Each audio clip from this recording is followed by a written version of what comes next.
O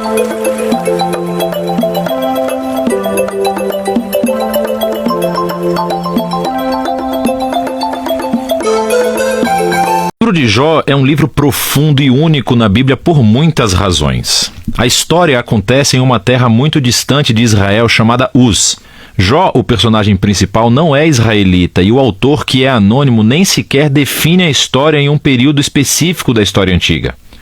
E tudo isso parece intencional. É como se o autor não quisesse que nos distraíssemos com questões históricas para nos concentrarmos simplesmente na história de Jó e nas questões apresentadas pela sua experiência de sofrimento. O livro de Jó tem um conceito literário muito claro. Ele começa e termina com um breve prólogo narrativo e depois um epílogo. E então o corpo central do livro é uma densa poesia hebraica representando conversas entre Jó e 4 parceiros de diálogo chamados de amigos. E essas conversas são concluídas por uma série de discursos poéticos dados por Deus a Jó. Vamos nos aprofundar e descobrir como tudo isso funciona. No prólogo conhecemos Jó e aprendemos que ele é um homem íntegro e honesto que honra a Deus. Ele é um cara muito bom. E então, de repente, somos transportados para os reinos celestiais e Deus está na corte em sessão aberta com a sua equipe. É uma imagem muito comum no Antigo Testamento, que descreve como Deus governa o mundo. Entre os seres celestiais está uma figura chamada Satanás, que em hebraico significa o acusador ou o promotor. E é como se estivéssemos assistindo uma cena no tribunal. Deus apresenta Jó como um homem verdadeiramente justo e o acusador desafia a política de Deus de recompensar pessoas justas como Jó. Ele diz: a única razão pela qual Jó lhe obedece é porque você o abençoou com prosperidade. Deixe Jó sofrer e vamos ver se ele realmente é justo. E então, Deus concorda em deixar o acusador trazer sofrimento na vida de Jó. Agora, é nesse ponto da história que a maioria de nós se pergunta: o quê? Por que Deus fez isso? E daí assumimos que esse livro vai responder a essa pergunta. Por que Deus permite que pessoas boas sofram? Mas o livro não responde a essa pergunta. Nada no livro responde a essa pergunta. O prólogo estabelece as questões profundas que esse livro está tentando responder. Pergunta sobre a justiça de Deus e se Deus opera o universo estritamente de acordo com o princípio da justiça. A resposta a essas perguntas vem quando você lê o final do livro, não o começo. A razão do sofrimento de Jó nunca é revelada. Assim, o prólogo é concluído com o sofrimento de Jó, que é abandonado por sua esposa e é abordado por 3 amigos que tentam oferecer sabedoria e conselhos. Os seus nomes são Elifaz, o Temanita, Bildade, o Suíta, e Zofar, o Naamatita. E tal como Jó, nenhum deles é israelita. Eles representam as filosofias predominantes do Oriente Próximo sobre Deus, o sofrimento e a condição humana. E isso nos leva para a parte principal do livro. Primeiro Jó fala, e é assim que essa seção do livro funciona. Primeiro Jó fala e depois segue a resposta de um amigo. Então Jó responde ao amigo e outro amigo responde à resposta de Jó. E assim por diante durante 3 ciclos. Todo esse debate se concentra em 3 questões. O caráter de Deus é verdadeiramente justo? Deus dirige o universo estritamente no princípio da justiça? Se sim, então como explicar o sofrimento de Jó? Como veremos, Jó e seus amigos partem de uma grande suposição sobre a forma como a justiça de Deus deveria existir no mundo, considerando especificamente que cada detalhe que ocorre no universo deveria estar de acordo estritamente com o princípio da justiça. Então, se você é uma pessoa sábia e boa e honra a Deus, coisas boas acontecerão com você. Deus te recompensará. Mas se você é mau e estúpido e faz coisas pecaminosas, coisas ruins acontecerão. Deus vai te castigar. Deus vai te castigar. O argumento constante de Jó através dos seus discursos é esse. Antes de tudo, ele é inocente, e a implicação disso é que seu sofrimento não é um castigo divino. Agora, através do prólogo, sabemos que ambas as coisas são verdadeiras. Lembre-se que o próprio Deus disse que Jó é justo e irrepreensível. Assim, Jó conclui seu argumento acusando Deus. Ou Deus não comanda o mundo com justiça, ou, pior ainda, o próprio Deus é simplesmente injusto. Os seus amigos, por outro lado, discordam. Seu argumento é que Deus é justo, sendo a implicação que Deus sempre governa o mundo nos moldes da justiça dessa forma. Assim, eles concluem acusando Jó e não Deus. Jó deve ter feito algo muito, muito ruim para que Deus o castigasse assim. Eles até começam a imaginar possíveis pecados que Jó tenha cometido. Jó protesta tudo isso.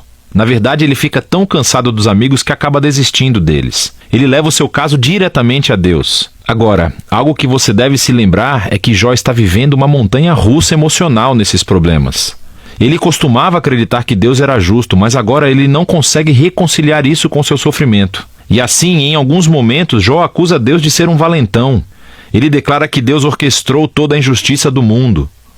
Mas no momento em que pronuncia esse pensamento, ele fica aterrorizado porque quer ter esperança e acreditar que Deus é verdadeiramente justo. Jó se sente muito confuso nessa parte e, assim, ele faz uma declaração da sua inocência e exige que Deus apareça pessoalmente para se explicar. É nesse momento que um amigo surpresa aparece, Eliú, o Buzita. Ele não é israelita, mas tem um nome hebraico. E Eliú tem a mesma suposição que Jó e os seus amigos. Ele argumenta que Deus é justo e que isso implica que Deus sempre opera o universo de acordo com a justiça. Mas Eliú tem uma conclusão mais sofisticada sobre por que as pessoas boas sofrem. Pode não ser castigo pelo pecado no passado. Deus pode trazer sofrimento como um aviso para ajudar as pessoas a evitarem o pecado no futuro. Ou Deus pode utilizar a dor e o sofrimento para moldar o caráter ou ensinar lições valiosas. Eliú não afirma saber por que Jó está sofrendo, mas uma coisa ele sabe: Jó está errado em acusar Deus de ser injusto. Jó nem sequer responde a Eliú e os diálogos chegam ao fim. É como se a sabedoria dos antigos tivesse chegado ao fim e o mistério permanecesse. Então, de repente, Deus aparece em um redemoinho e responde a Jó pessoalmente. Ele primeiro responde à acusação de Jó de que ele é injusto e incompetente em administrar o universo. Então Deus leva Jó em um passeio virtual para conhecer o universo, e ele começa a fazer várias perguntas sobre a ordem e as origens do cosmos. Jó estava vivo quando Deus criou a Terra ou organizou as constelações? Jó alguma vez comandou o nascer do sol ou controlou o clima? Deus controla todos esses detalhes cósmicos que Jó nunca imaginou. Então Deus começa a entrar em detalhes, descrevendo os hábitos únicos de pastoreio de cabras da montanha e como os cervos dão à luz, ou mesmo os padrões de alimentação dos leões e jumentos selvagens. Mas por que tudo isso? Você se lembra da suposição de Jó e seus amigos sobre como é que Deus governa o mundo de acordo com a justiça? Debaixo dessa suposição existe outra ainda mais profunda, que Jó e seus amigos têm uma perspectiva suficientemente ampla sobre a vida para fazer tal afirmação sobre como Deus deveria governar o mundo. A resposta de Deus com esse passeio virtual desconstrói todas essas suposições. Em primeiro lugar, mostra que o universo é um lugar vasto e complexo e que Deus controla tudo, todos os detalhes.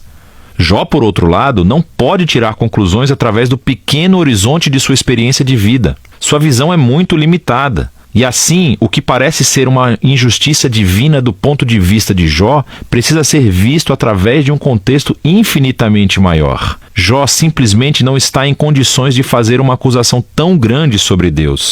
Jó simplesmente não está em condições de fazer uma acusação tão grande sobre Deus.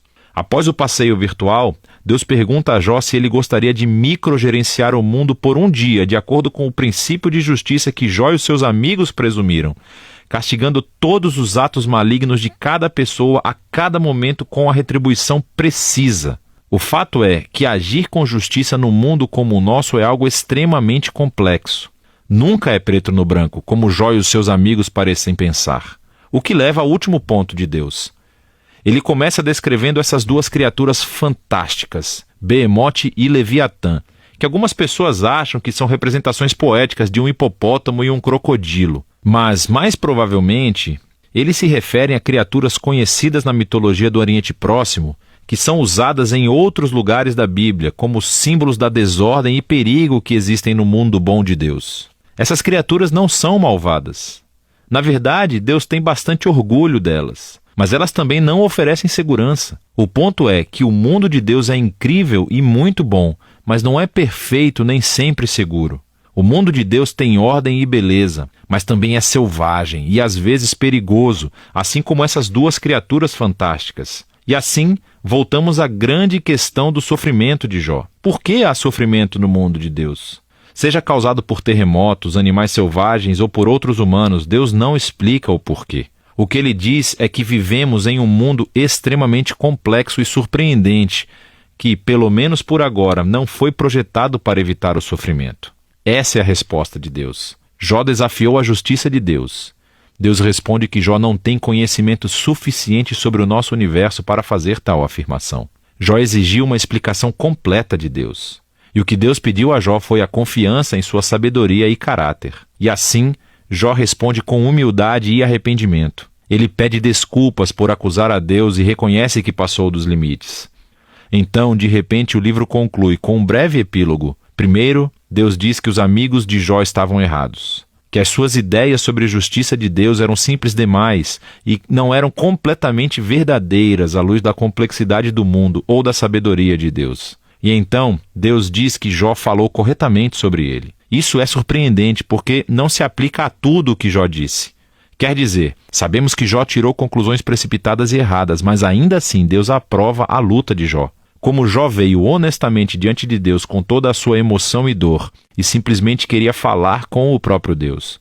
E Deus diz que esse é o caminho certo para processar tudo isso, através da luta em oração. O livro é concluído com a restauração da saúde, da família e das riquezas de Jó, não como uma recompensa por seu bom comportamento, mas simplesmente como um generoso presente de Deus. E esse é o final do livro. Assim, o livro de Jó não revela o enigma de por que coisas ruins acontecem a pessoas boas. Pelo contrário, nos convida a confiar na sabedoria de Deus quando deparamos com o sofrimento, em vez de tentar descobrir as razões para isso. Quando procuramos razões, a nossa tendência é de simplificar Deus.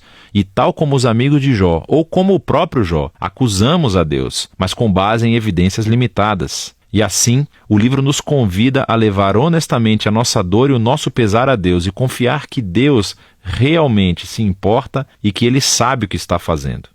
E é disso que trata o livro de Jó.